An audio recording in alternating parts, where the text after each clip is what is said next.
मेरे एक जूनियर ने पूछा, सर जी ये विश्वामित्र मुनि ने ही तो सीता जी की शादी कराई थी राम जी से।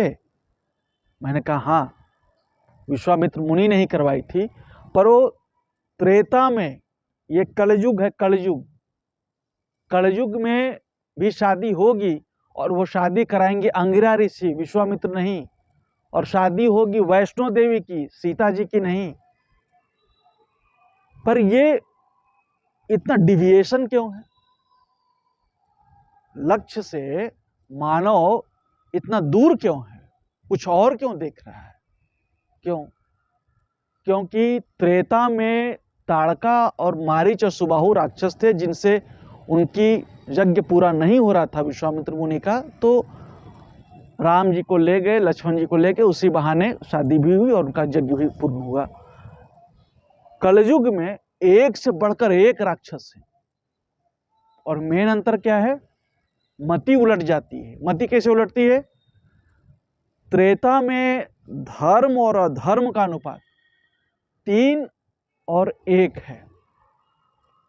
कलयुग में धर्म और अधर्म का अनुपात 1 और 3 है।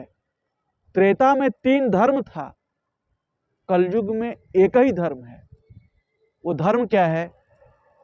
कर्म के रूप में दान और गुण के रूप में सत्य। तो सत्य और दान। अब भ्रांतियां इतनी फैल गई कि विषाणु पर विषाणु चल रहे हैं वैष्णो देवी की तरफ। क्यों? क्योंकि वैष्णो देवी के साथ भैरव का भी दर्शन जरूरी है।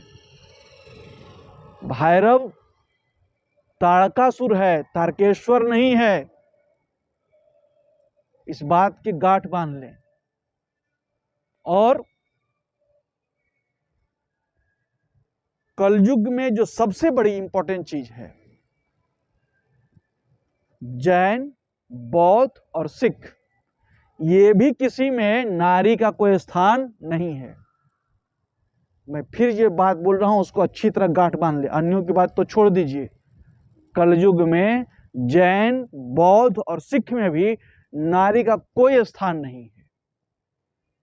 इसीलिए हुआ क्या? विषाणु पर विषाणु चल रहे हैं।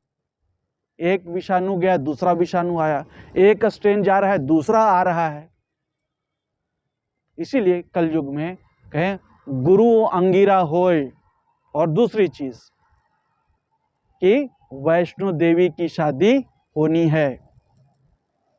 जय अंगारी धाम।